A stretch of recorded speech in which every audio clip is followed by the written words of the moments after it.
Good afternoon, Internet, and welcome to the channel. Another beautiful day here in Texas.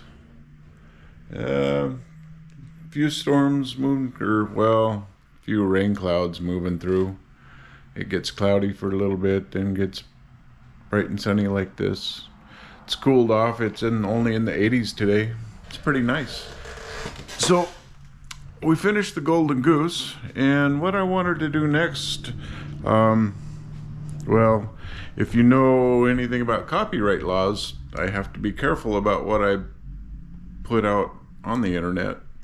I can read anything to one of my grandchildren in person, but posting stuff can be a little different. So as to not infringe on copyright laws, let's continue on with what I believe I have available, which you all know about the Wizard of Oz, right? Everybody knows about the Wizard of Oz. Did you know that there is a book series by Frank Baum all about the Wizard of Oz and the Land of Oz, and it continues on for quite a while. And this could take a while for me to go through, but given my options, let's get started with it and see what we can see. Sorry about the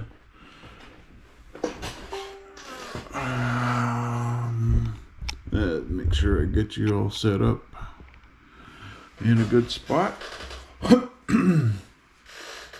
And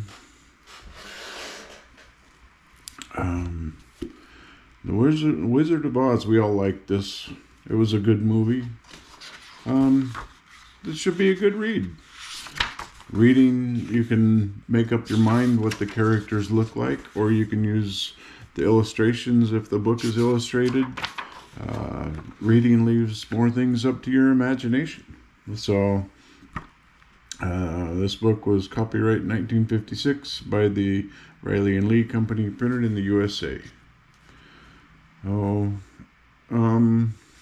introduction by L. Frank Baum, back in 1900. So, little illustrations throughout the book. I'll try to make sure that you guys are able to see them.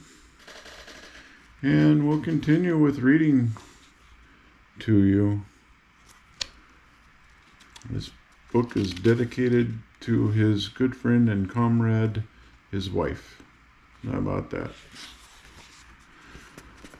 So let's get going. Dorothy lived in the midst of great Kansas prairies with Uncle Henry, who was a farmer, and Aunt Em, who was the farmer's wife.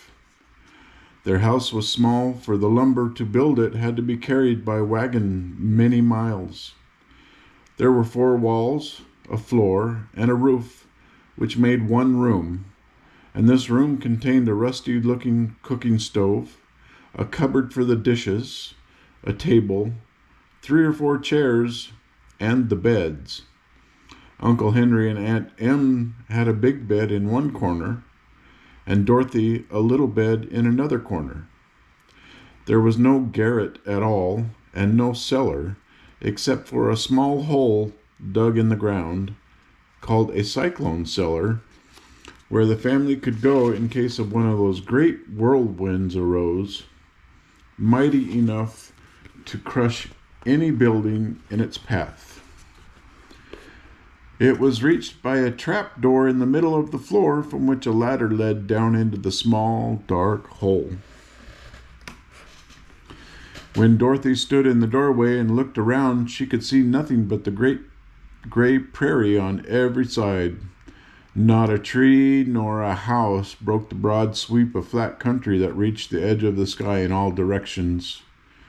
The sun had baked the plow land into a gray mass, with little cracks running through it.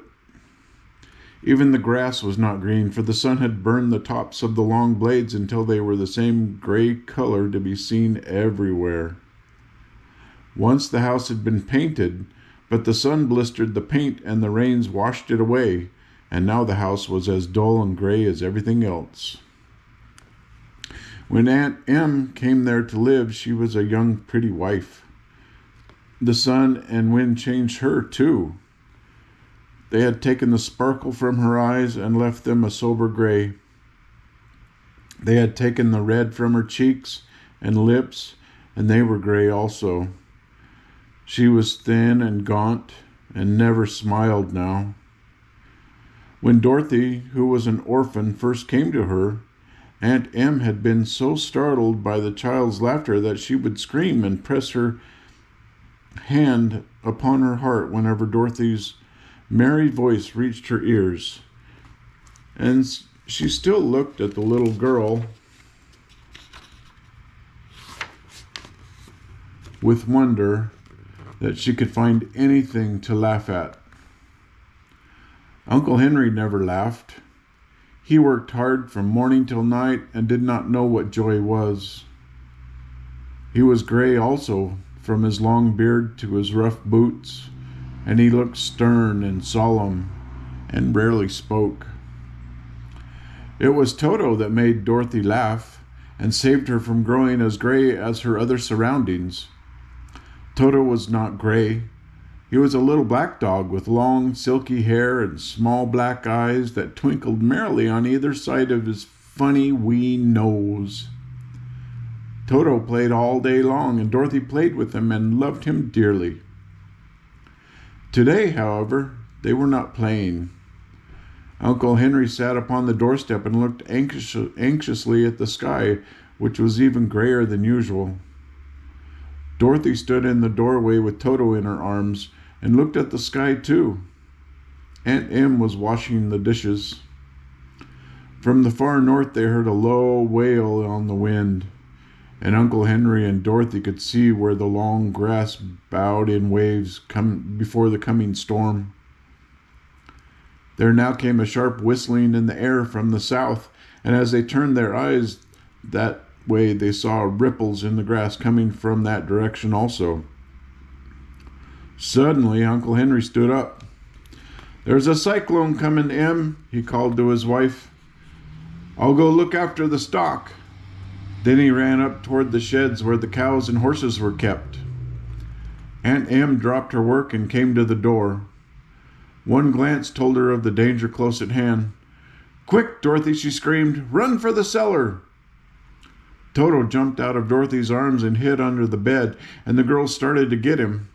Aunt Em, badly frightened, threw open the trap door in the floor and climbed down the ladder into the small, dark hole.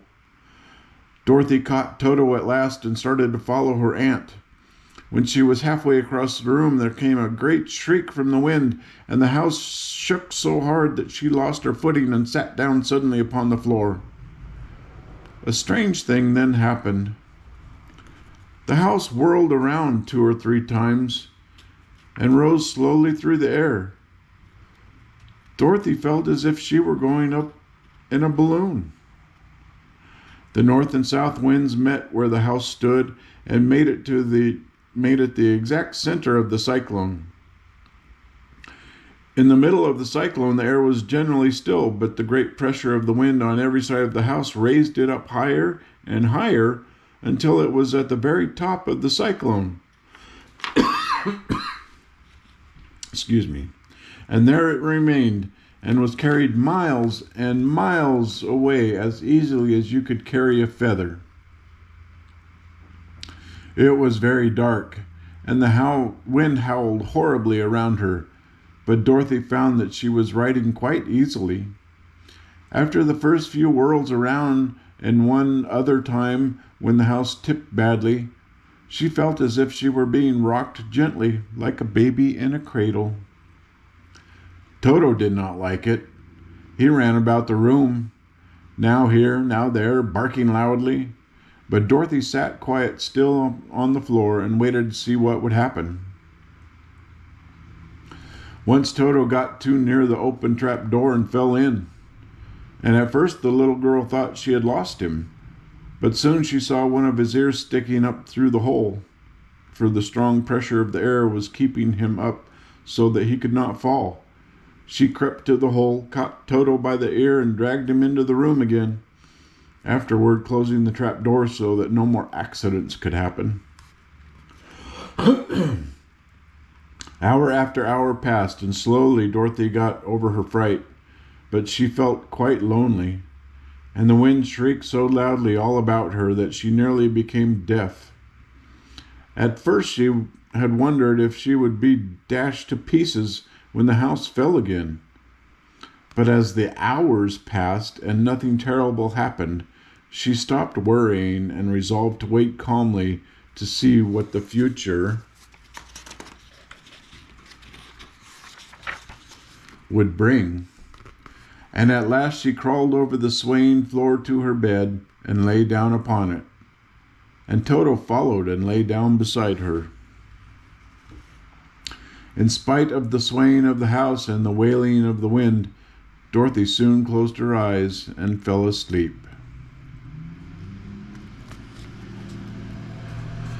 She was awakened by a shock so sudden and severe that if Dorothy had not been lying on the soft bed, she might have been hurt. As it was, the jar made her catch her breath and wonder what had happened. And Toto put his cold little nose into her face and whined dismally. Dorothy sat up and noticed that the house was not moving, nor was it dark, for the bright sunshine came in at the window, flooding the little room. She sprang from her bed and with Toto at her heels ran and opened the door. The little girl gave a cry of amazement and looked about her, her eyes growing bigger and bigger at the wonderful sights she saw.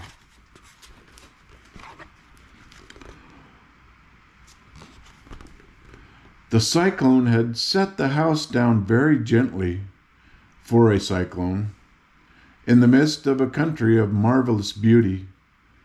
There were lovely patches of greensward all about, with stately trees bearing rich and luscious fruits. Banks of gorgeous flowers were on every hand, and birds with rare and brilliant plumage sang and fluttered in the trees and bushes. A little way off was a small brook rushing and sparkling along between green banks and murmuring in a voice very grateful to a little girl who had lived so long on the dry, gray prairies. While she stood looking eagerly at the strange and beautiful sights, she noticed coming toward her a group of the queerest people she had ever seen. They were not as big as the grown folk she had always been used to, but neither were they very small. In fact, they seemed about as tall as Dorothy, who was a well-grown child for her age, although they were, so far as looks go, many years older. Three were men and one a woman, and all were oddly dressed. They wore round hats that rose to a point a foot above their heads, with little bells around the brims that twinkled sweetly as they moved. And the hats of the men were blue, and the little woman's hat was white, and she wore a white gown that hung in plaits from her shoulders.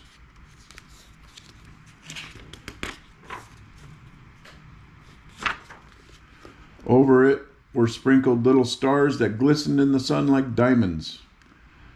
The men were dressed in blue, of the same shade as their hats, and wore well-polished boots with a deep roll of blue at the tops. The men, Dorothy thought, were about as old as Uncle Henry, for two of them had beards. But the little woman was doubtless much older. Her face was covered with wrinkles, her hair was nearly white, and she walked rather stiffly.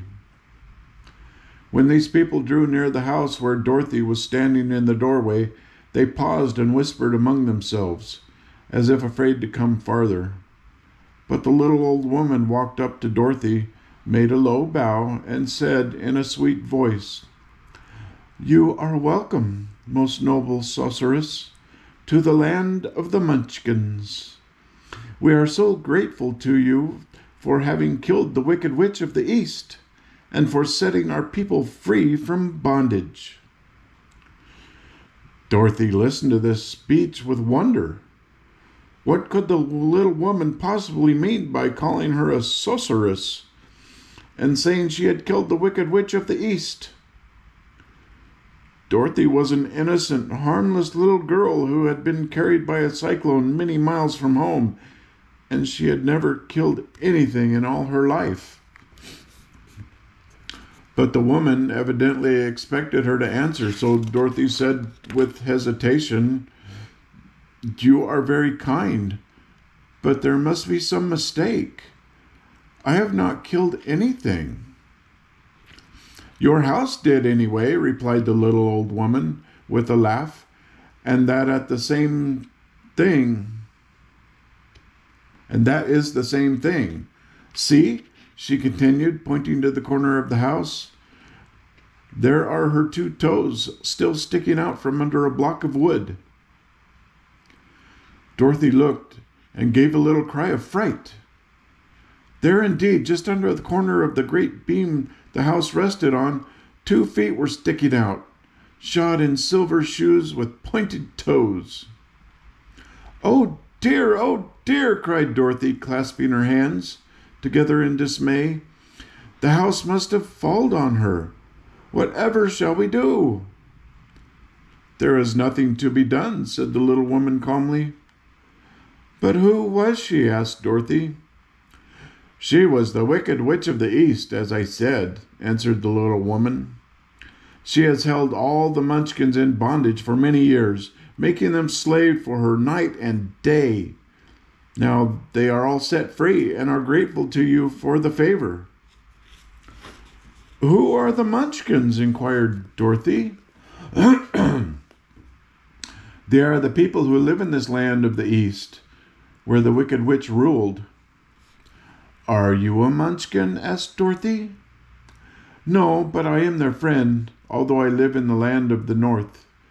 When they saw the Witch of the East was dead, the Munchkins sent a swift messenger to me, and I came at once. I am the Witch of the North." "Oh, gracious!" cried Dorothy. "Are you a real witch?" "Yes, indeed," answered the little woman. "But I am a good witch, and the people love me. I am not as powerful as the Wicked Witch who was ruled here, or I should have set the people free myself." "But I thought all witches were wicked," said the girl, who was half frightened at facing a real witch. "Oh, no, that is a great mistake. There are only 4 witches in all the land of Oz, and 2 of them, those who live in the North and the South, are good witches. I know this is true, for I am one of them myself, and cannot be mistaken. Those who dwelt in the East and the West were indeed wicked witches, but now that you have killed one of them, there is but one wicked witch in all the land of Oz, the one who lives in the West." "But," said Dorothy after a moment's thought, "Aunt Em has told me that the witches were all dead years and years ago." "Who is Aunt Em?" inquired the little old woman. "Oh, she is my aunt who lives in Kansas, where I came from." The Witch of the North seemed to think for a time, with her head bowed and eyes upon the ground. Then she looked up and said, "I do not know where Kansas is, for I have never heard that country mentioned before. But tell me, is it a civilized country?" "Oh, yes," replied Dorothy. "Then that accounts for it. In the civilized countries, I believe there are no witches left, nor wizards, nor sorceresses, nor magicians.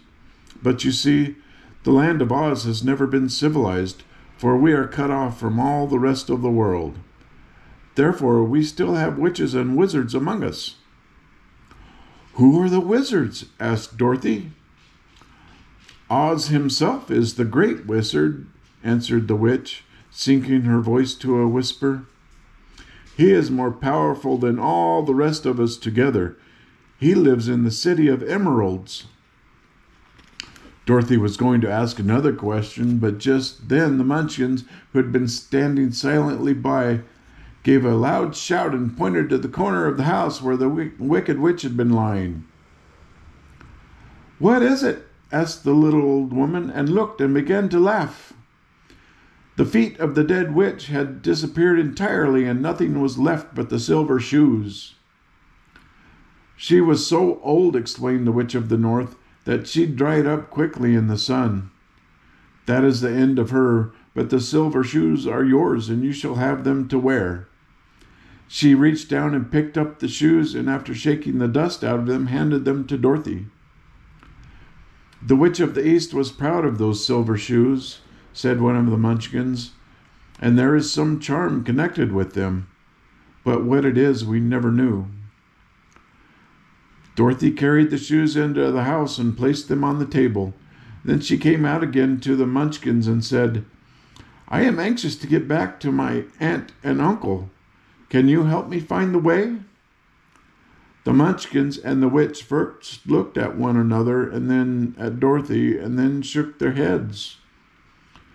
"At the east, not far from here," said one, "there is a great desert, and none could live to cross it." "It is the same to the south," said another, "for I have been there. The south is the Quadlings' country." "I am told," said the third man, "that it is the same out west, and that country where the Winkies live is ruled by the Wicked Witch of the West, who would make you her slave if you passed her way." "The north is my home," said the old lady, "and at its edge is the same great desert that surrounds this land of Oz. I'm afraid, my dear, you will have to live with us." Oh, Dorothy began to sob at this, for she felt lonely among all these strange people. Her tears seemed to grieve the kind-hearted Munchkins, for they immediately took out their handkerchiefs and began to weep also. As for the little old woman, she took off her cap and balanced the point on the end of her nose, while she counted 1, 2, 3 in a solemn voice.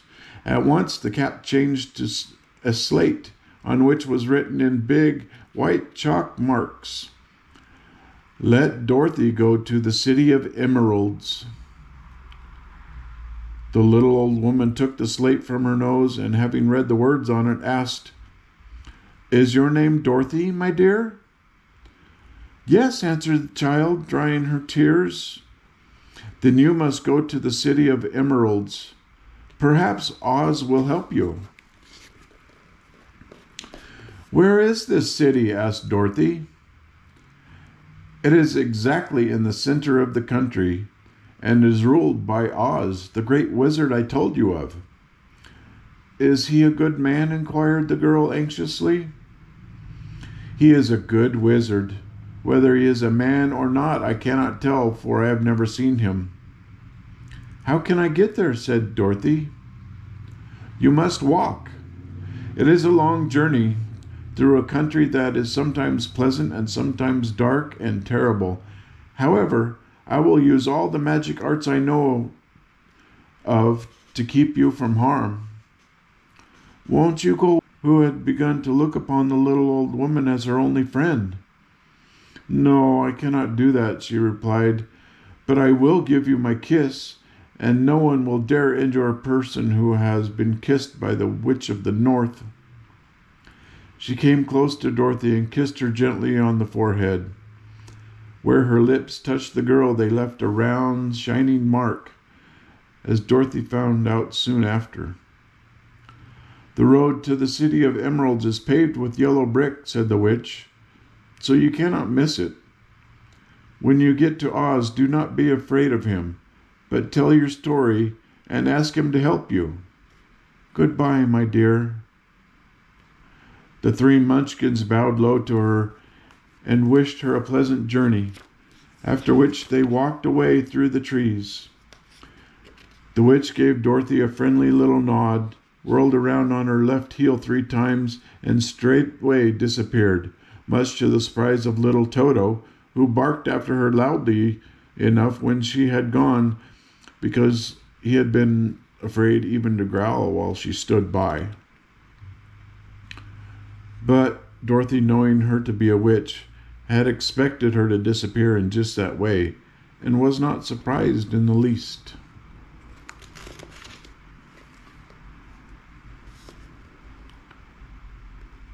Make sure you can see the pictures. Look at Toto.